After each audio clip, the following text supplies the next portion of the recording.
The meeting room fell silent as Ryan Mitchell slapped the folder down on the conference table. His voice carried that fake concern managers practice in HR seminars. "You're under internal investigation," he announced, eyes sweeping across my colleagues before settling on me with barely concealed satisfaction. Everyone shifted away from me like I had the plague. My name is Noah Garrison, 48 years old, and until that moment I thought I was just Carl Weber, mid-level accountant at Alpine Financial, but I wasn't. I was an FBI agent who'd spent 11 months building this fake identity, and now my cover was about to be blown. For what exactly? I asked, keeping my voice steady despite the adrenaline surge.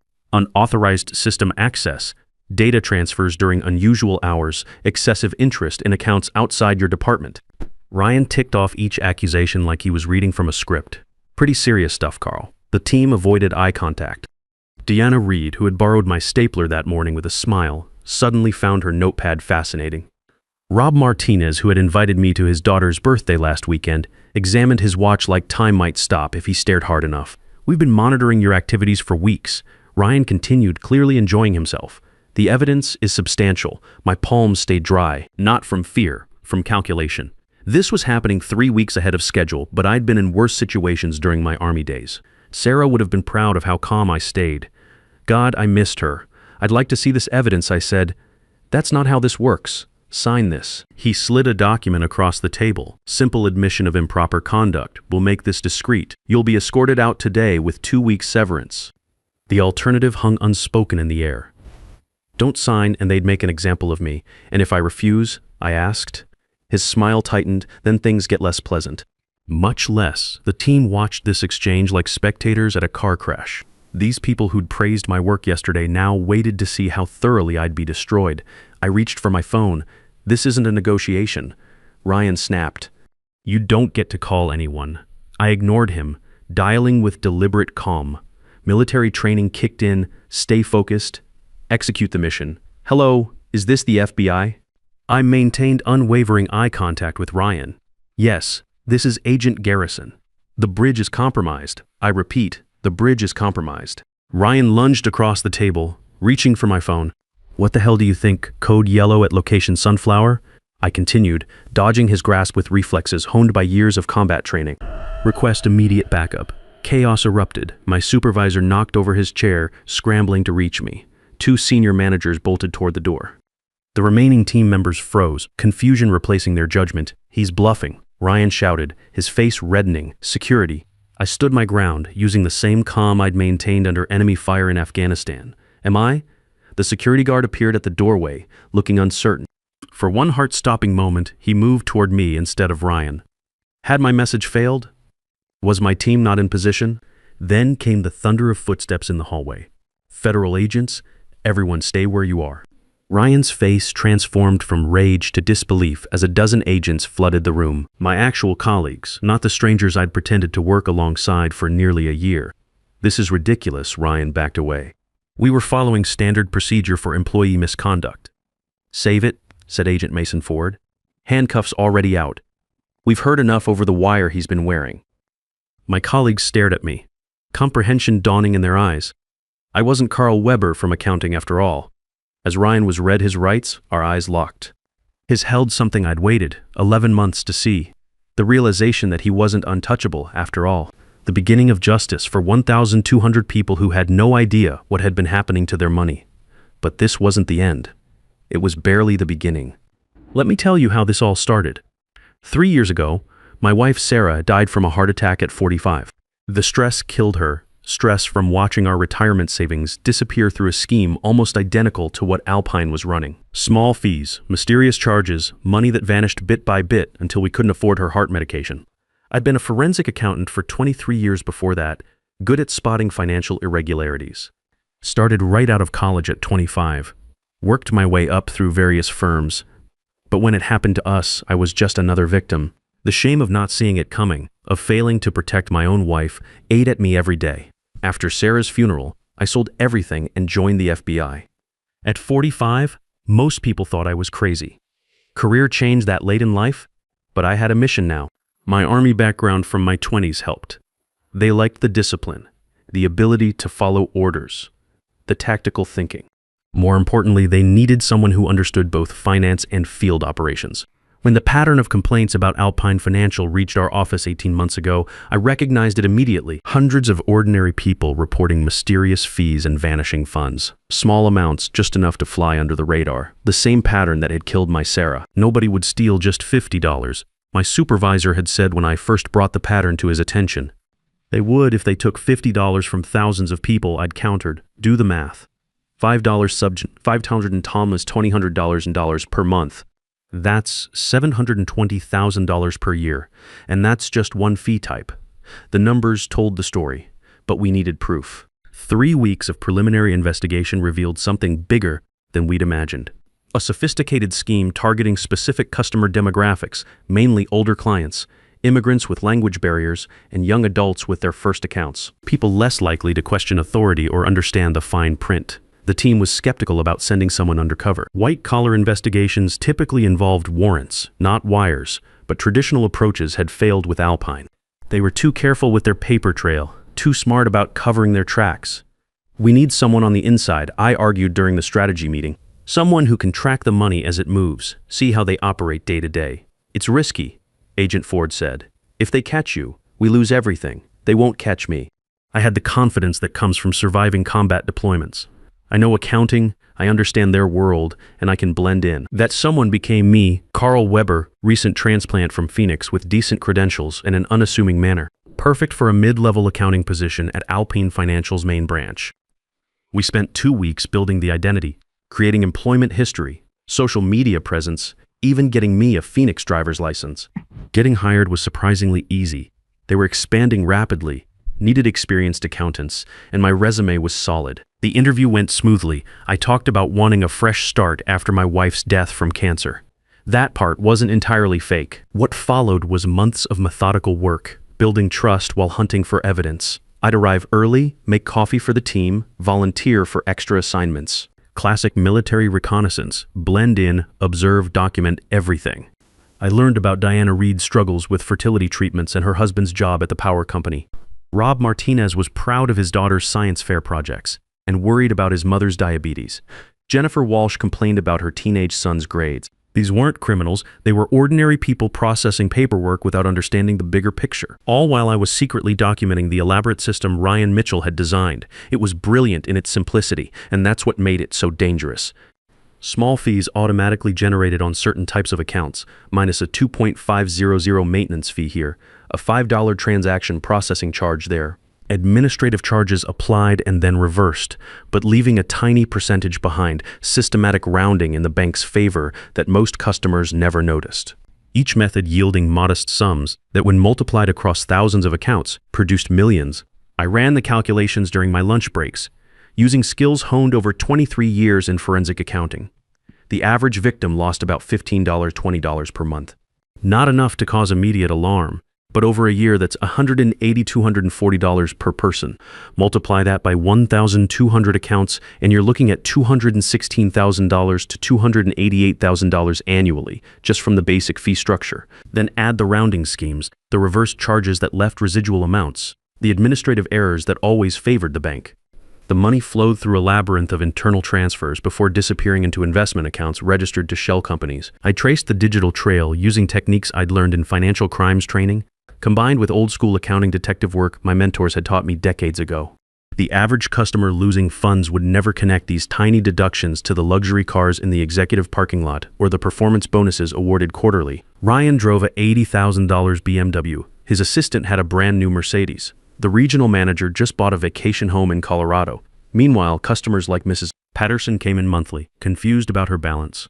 I know I had $347 in there last week, she'd say, clutching her checkbook register. Deanna would pull up her account with sympathetic efficiency.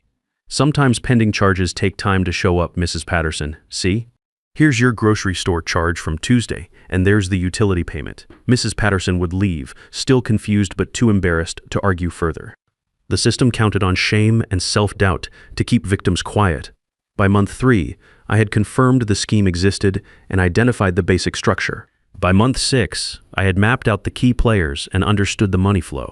Ryan was the architect, but he had help. Alan Cross at the Regulatory Commission was providing protection, warning them about potential investigations and helping them modify their methods when scrutiny increased. Cross was the real prize, a former Alpine board member who'd moved to the Federal Banking Commission 5 years ago. From there, he could monitor enforcement activities, provide early warnings, and even influence which institutions got audited. By month 9, I had documented the complete operation: the automated fee system, the shell company network, the regulatory protection scheme. I'd even identified which employees knew what they were doing versus those who were just following orders. Rob Martinez, Diana, Jennifer, they were innocent. They processed the paperwork they were given, applied the fees they were told to apply, and answered customer questions with the explanations they'd been trained to provide. The compartmentalization was perfect. Nobody below Ryan's level saw the complete picture, but Ryan knew exactly what he was doing. So did his immediate supervisor, the regional compliance officer, and the VP of operations. 7 people in total who understood they were stealing from customers. The operation was scheduled to conclude the following month. We had enough evidence to ensure convictions, enough documentation to recover the stolen funds, and enough insider knowledge to prevent similar schemes at other institutions. Then Ryan moved up the timeline by announcing my investigation. What I didn't know until later was that a routine security scan had flagged my after-hours access. Nothing conclusive, just patterns that raised questions. I'd been careful, but not careful enough. Military precision had served me well in documenting everything, but it had also created a digital signature that their monitoring software eventually noticed. Ryan, always protective of his system and paranoid about exposure, decided to eliminate the risk by making an example of me. He'd done it before.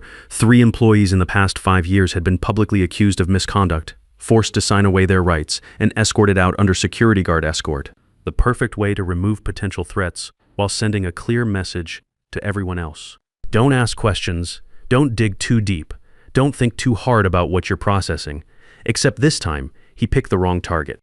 After the arrests, I sat in a debriefing room surrounded by my actual teammates. The adrenaline crash left me exhausted, but there was also relief. 11 months of living as someone else, of pretending to laugh at jokes while documenting crimes, of building fake friendships while planning arrests. It takes a toll. You did good work, Garrison, Agent Ford said, sliding coffee across the table. 11 months of evidence gathered, 17 individuals identified in the scheme initially. Approximately $12 million siphoned from customer accounts over 3 years. The customers, I said, when do they get their money back? Asset recovery is already working on it. The tricky part will be identifying all 1,200 victims. Some probably never noticed the small amounts, like Mrs. Patterson, who came in monthly to question her statement, only to be patronizingly told she must be misremembering her balance. Or Mason Burke, a young teacher who was made to feel financially illiterate when he questioned a series of unusual charges on his first checking account. The elderly couple who couldn't afford medication because their account was mysteriously short every month. The single mother who thought she was terrible at managing money when her grocery budget kept disappearing. The system counted on shame and self-doubt to keep victims quiet. We'll need your testimony, Ford continued. This won't be quick or easy. Financial crimes rarely are. I nodded, already preparing for the long road ahead. The arrests were just the beginning of a case that would take months to fully prosecute. But I hadn't anticipated how the defense would fight back. What I didn't anticipate was how empty I would feel walking out of Alpine Financial for the last time. For all the wrongs committed there, I had built relationships. Artificial ones based on a false identity, but relationships nonetheless. Diana had shared her fertility struggles with me. Rob had shown me pictures of his daughter's science projects. Jennifer had asked my advice about her teenage son. They weren't complicit in the scheme, just oblivious to it, yet they had turned on me instantly when Ryan pointed his finger. That night, alone in my apartment, I removed the pictures of Carl Weber's family, stock photos of people I'd never met. I scrubbed off the subtle changes I'd made to my appearance, the slightly different hairstyle and glasses that made me look less like myself. I called my actual mother for the first time in months without having to use coded language. "Is it over?" she asked. "The undercover part is. Now comes the hard part." The trial preparations consumed the next 3 months of my life. Endless meetings with prosecutors, reviewing evidence, preparing testimony. The case had expanded beyond Alpine Financial to include 2 partner institutions implicated in the money trail. 23 defendants now, not 17. I was back to being Noah Garrison, federal agent, but I couldn't shake the ghost of Carl Weber. Sometimes I'd catch myself responding to that name or unconsciously adjusting my appearance the way I had for nearly a year. 6 weeks after the arrests, Ford knocked on my office door. Heads up. Ryan hired Marcus Cross. My stomach tightened. Cross was a defense attorney known for two things: exorbitant fees and ruthlessly discrediting witnesses. He destroyed FBI testimony before, turned solid agents into unreliable witnesses through aggressive cross-examination. They're claiming entrapment, Ford continued. Filed motions to suppress almost everything we gathered, arguing the undercover operation wasn't properly authorized. That's ridiculous. We followed every protocol. Of course we did, but they only need to create doubt. He hesitated. And there's something else. They're digging into your past, your wife's situation, suggesting you had a personal vendetta. Sarah had died 3 years ago, but Cross didn't care about the timeline. He was building a narrative that I manipulated evidence because of personal bias, that my grief had clouded my professional judgment. Later that evening, as I left the federal building, a familiar car pulled alongside me. Rob Martinez rolled down the window. Agent Garrison, can we talk? Against better judgment, I got in. I didn't know, he said immediately. About any of it, I swear. I believe you. Some of us have been questioned. They make it sound like we should have known, like we were all part of it. His hands fidgeted with his keys. My wife thinks I could be charged. We have a second baby coming in December. This was the collateral damage of financial crimes. Not just the direct victims, but the innocent bystanders caught in the aftermath. People like Rob who processed numbers without understanding their significance. If you cooperated honestly, you should be fine, I assured him. There's no evidence you knew what the fees were really for. There's something else. His voice dropped. Deanna got a call from Ryan last week, from jail. He was asking questions about you, what you accessed, who you talked to. My pulse quickened. What did she say? Nothing helpful, I think. But Noah, he's not the only one making calls. The week before the arrests, there were executives visiting from Westward Partners. They spent hours in closed meetings with Ryan. One of them keeps calling the office asking about server backups and archive access. Westward Partners was the investment firm we suspected was laundering the proceeds, but we hadn't been able to prove direct connection. If they were getting nervous, trying to destroy evidence, I thanked Rob for the information and recommended he speak directly to the prosecution team. As he drove away, I called Ford. We need to check on Alpine's external partners. They're getting nervous. 2 days later, a key witness, Alpine's former IT director, who had agreed to testify about how the fee system was programmed, was found unconscious in his home. Carbon monoxide poisoning from a faulty heater. He survived but suffered memory impairment, affecting his recall of specific technical details. Just a coincidence, the local police said. The prosecution disagreed and placed 3 other witnesses in protective arrangements. I received additional security protocols, including a temporary relocation to a different apartment. They're desperate, Ford reassured me. This means our case is strong, but doubt had taken root. Our meticulous operation was under siege from multiple directions. Legal challenges, witness intimidation, media leaks questioning the investigation's integrity. The worst blow came during the preliminary hearing. Cross had somehow obtained internal emails between my supervisor and me from before the operation, emails discussing my personal interest in the case. Agent Garrison, Cross addressed me on the stand. Would you say your judgment regarding Alpine Financial was impartial and unbiased? Yes. He produced the emails with theatrical precision. Then perhaps you can explain why you wrote. And I quote, "I've seen this pattern before. It destroyed my family. I won't let it happen to others." The judge allowed the line of questioning despite prosecution objections. I could feel the jury's attention shift, see doubt creeping into their expressions. You created an elaborate fiction to infiltrate Alpine, Cross continued. Lived as Carl Weber for nearly a year. Isn't it possible that your desire for justice, or perhaps revenge for your wife's death, colored your interpretation of routine financial operations? No. The evidence speaks for itself. Evidence you selectively gathered while operating under false pretenses, driven by personal grief rather than professional objectivity. By the time I left the stand, the damage was done. Cross had painted me as a vigilante with a personal vendetta, not a professional agent following evidence. But they made one critical mistake. They underestimated Diana Reed. That night, my phone buzzed with a text from an unknown number. Parking level 3, blue sedan, 10 minutes, come alone. Every training protocol warned against such meetings, but something told me this was important. I tucked my service weapon into my jacket and took the elevator down. The parking garage was dimly lit and eerily silent. Deanna stepped out of her car, looking nothing like the friendly coworker I'd known. Her face was drawn, eyes constantly scanning our surroundings. "I shouldn't be here," she said without greeting, "but I can't sleep. I keep seeing Mrs. Patterson's face." Mrs. Patterson, the old woman who came in crying because her account was short for the third time. Ryan had me tell her she must be confused. Her voice cracked. She died 2 months later. Her son came in to close her account and mentioned she'd been skipping heart medication because she thought she couldn't afford it. I remained silent, letting her continue. "After they tried to fire you, I started looking more closely at the accounts I handled, the patterns you must have seen." She handed me a USB drive. This was supposed to be destroyed during the system upgrade last week. It's the original programming directive for the fee structure, with Ryan's annotations explaining exactly how to maximize revenue from low-attention customers. She passed over a legal notepad. And this is dates and times of calls Ryan made from detention, including 3 to someone named Jordan Pierce at Westward Partners. "Why are you giving me this?" "Because I processed the paperwork when Mrs. Patterson closed her checking account to pay for her husband's funeral 4 years ago. I helped her set up automatic payments for her bills, including her prescriptions. I was part of the system that killed her." Her voice hardened. "And because yesterday, someone left a picture of my house on my car windshield. No message, just the picture. After Diana left, I immediately took the materials to Ford." The USB drive contained exactly what we needed. Direct evidence linking Ryan to the deliberate creation of the fraudulent fee system, with detailed notes calculating expected revenue from different customer demographics. "This changes everything," Ford said. "But we need to get Diana protection immediately." By the time we sent agents to her home, she was gone. Packed bag, cell phone left behind. Her husband said she'd received a phone call and left immediately, telling him to take their daughter to his mother's house upstate. The next morning, Cross withdrew several key motions in the case. By afternoon, 3 defendants had approached the prosecution about potential cooperation deals. "They're turning on each other," Ford said. Classic response when the evidence becomes overwhelming.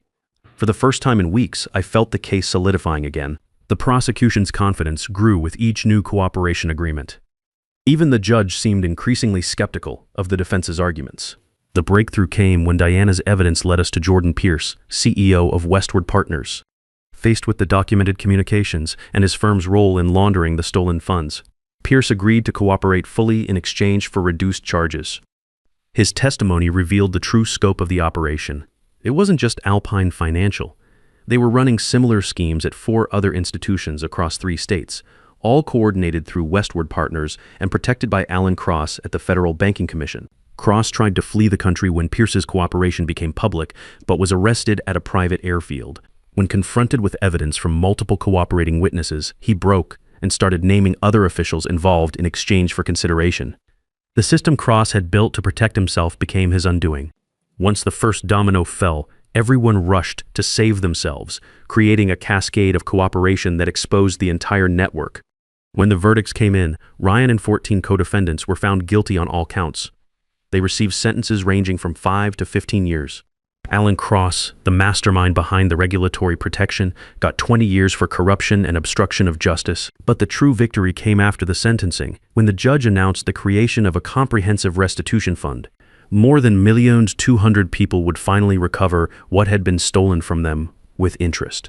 As the courtroom emptied, I approached the prosecution table where Lisa Stone was packing her files. "Diana?" I asked. "Safe?" She testified via video link from a secure location. Her cooperation was crucial to exposing the multi-state network. Outside the courthouse, reporters shouted questions about the case, about my undercover work, about the sentences. I ignored them all and drove to Mount Olive Cemetery. Sarah's grave was exactly as I'd left it 3 months ago, but something felt different now. I placed fresh flowers on her headstone and sat on the marble bench we'd picked out together. "Mission accomplished," I said quietly. "They can't hurt anyone else now." The system they had created wasn't just dismantled, it was exposed to its foundations, preventing similar schemes from taking root elsewhere. The Federal Banking Commission underwent complete restructuring with new oversight protocols. Alpine Financial was dissolved, its legitimate assets transferred to institutions with verified ethical practices. My greatest satisfaction came months later when I personally delivered restitution checks to elderly victims like Mrs. Patterson's son, watching disbelief turn to tears of relief. Ryan, Cross, and their associates lost everything, their wealth, freedom, and reputations. But more importantly, they lost their power to harm others, not by dramatic confrontation, but by quiet, methodical justice, the kind Sarah would have been proud of. The kind that honors the badge and the oath I took when I traded my calculator for a gun at 45. Sometimes the best victories are the ones nobody sees coming. Justice doesn't always require grand gestures. Sometimes the most powerful victories come through patience, precision, and refusing to let criminals hide behind complexity. The real measure of a man isn't avoiding failure, but what he builds from the ashes of his worst moments.